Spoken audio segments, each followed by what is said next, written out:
नमस्कार दोस्तों, स्वागत है आप सभी का फिर से एक बार हमारे इस YouTube चैनल पर। दोस्तों, भोजन करने के संबंध में भगवान श्री कृष्ण ने कई महत्वपूर्ण नियमों के बारे में बताया है। यदि कोई भी व्यक्ति भगवान श्री कृष्ण के द्वारा बताए गए इस विधि से भोजन ग्रहण करता है तो उस व्यक्ति को अपने जीवन में धन संपत्ति सुख शांति मान सम्मान सभी चीजों की प्राप्ति होने लगती है। भगवान श्री कृष्ण ने मनुष्य को किस दिशा में बैठकर के भोजन ग्रहण करना चाहिए और भोजन शुरू करने से पहले किस मंत्र का उच्चारण करना चाहिए और भोजन के पश्चात इस मंत्र को बोलना चाहिए, किस स्थान में बैठकर के भोजन ग्रहण नहीं करना चाहिए और किस प्रकार का भोजन निषेध होता है, इस प्रकार के कई महत्वपूर्ण विषयों पर भगवान श्री कृष्ण ने अपना ज्ञान दिया हुआ है। अगर कोई भी व्यक्ति भगवान श्री कृष्ण के बताए गए इन नियमों का पालन अपने जीवन में करता है तो इससे न सिर्फ उसके जीवन में सुख शांति का आगमन होगा बल्कि सदैव माता लक्ष्मी की कृपा दृष्टि प्राप्त होती रहती है।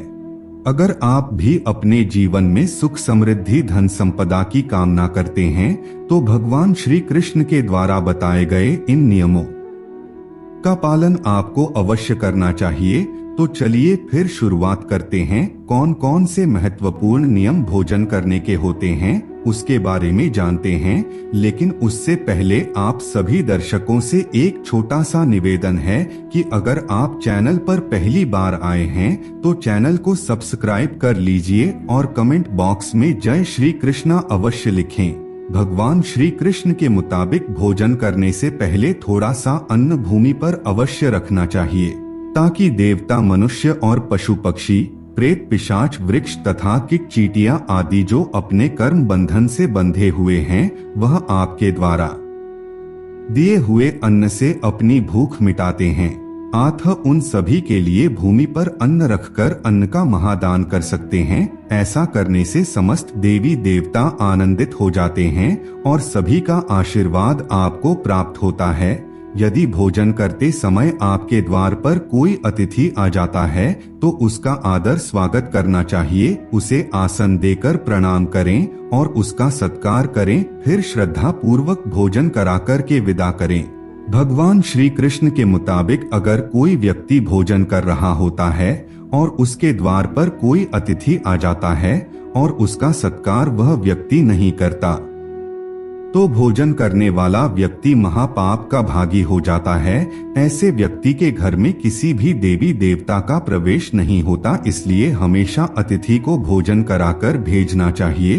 भगवान श्री कृष्ण कहते हैं, व्यक्ति को पिता के घर में रहने वाली विवाहिता, दुखी प्राणी, गर्भधारण की हुई स्त्री और वृद्ध व्यक्ति को भोजन कराने के पश्चात ही खुद भोजन करना चाहिए। इन सभी को भोजन कराए बिना जो व्यक्ति स्वयं भोजन करता है वह पाप में भोजन करता है, ऐसा व्यक्ति नरक में जाता है।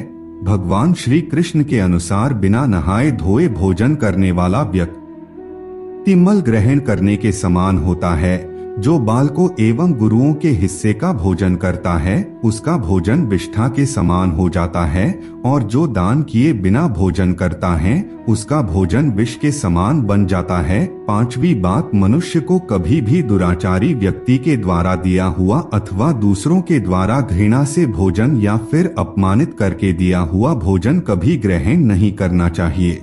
मनुष्य को चाहिए कि परोसे हुए भोजन का अग्रभाग अग्नि देवता को देख करके भोजन करें। भोजन को एकाग्र चित्त होकर करना चाहिए, पहले मीठा फिर लवण और खट्टा और अंत में कटु एवं पेय पदार्थों का सेवन करें। पहले पहुंचने वाले भोजन ग्रहण करते समय बोलना नहीं चाहिए। ऐसा करने से व्यक्ति से सभी पाप कर्म तुरंत नष्ट हो जाते हैं और भगवान की कृपा से उसे जीवन भर कभी अन्न की कमी महसूस नहीं होती। भगवान श्री कृष्ण कहते हैं, पूर्व दिशा में बैठकर के भोजन करने से व्यक्ति मानसिक तनाव से मुक्त होता है। बीमार व्यक्तियों को पूर्व दिशा की ओर मुख करके भोजन करना चाहिए, इससे उनके स्वास्थ्य में सुधार होता है क्योंकि पूर्व दिशा उगते हुए सूर्य की दिशा है। इससे उनका जीवन अंधकार से प्रकाश की ओर जाने लगता है। अगर कोई व्यक्ति दरिद्र है, उसे आर्थिक तंगी का सामना करना पड़ रहा है, अथवा व्यक्ति कर्ज से परेशान है, अथवा नौकरी की तलाश में है, व्यवसाय में वृद्धि चाहता है, तो उसे उत्तर दिशा की ओर मुख करके भोजन करना चाहिए। उत्तर दिशा माँ लक्ष्मी तथा माँ सरस्वती की दिशा है। इससे उस व्यक्ति को समस्त प्रकार के सुखों की प्राप्ति होती है। ध्यान रहे, दक्षिण दिशा की ओर मुख करके भोजन ना करें। यदि यम दिशा मानी जाती है, इस दिशा में भोजन करने से व्यक्ति को जल्दी ही मृत्यु का सामना करना पड़ता है। वास्तु शास्त्र के अनुसार टूटे फूटे बर्तन में भोजन नहीं, बल्कि हमेशा ही स्वच्छ थाली में करना चाहिए। वास्तु शास्त्र के अनुसार कभी भी भोजन का निराधार नहीं करना चाहिए। जितना आवश्यक हो उतना ही भोजन लेना चाहिए। श्री कृष्ण के अनुसार मनुष्य को बिस्तर पर बैठकर भोजन नहीं करना चाहिए, इससे मनुष्य के जीवन में दुर्भाग्य आता है। बिस्तर पर बैठकर भोजन करने से राहु केतु का दोष उत्पन्न होता है। बिस्तर पर बैठकर भोजन करने वाला व्यक्ति अपना बल, बुद्धि तथा वीर्य को नष्ट कर डालता है। ऐसा व्यक्ति धीरे धीरे नपुंसक बन जाता है। बिस्तर पर बैठकर भोजन करने से जीवन में दुर्भाग्य आता है और व्यक्ति को आर्थिक समस्याओं का सामना करना पड़ता है। इसलिए शास्त्रों में बिस्तर पर बैठकर भोजन करना सख्त मना किया गया है। साथ ही दहलीज पर बैठकर भी भोजन नहीं करना चाहिए। तो दोस्तों, आज के लिए बस इतना ही। हमें उम्मीद है जानकारी आपको पसंद आई होगी। फिर मिलते हैं एक नए और ताजा एपिसोड में। तब तक के लिए नमस्कार।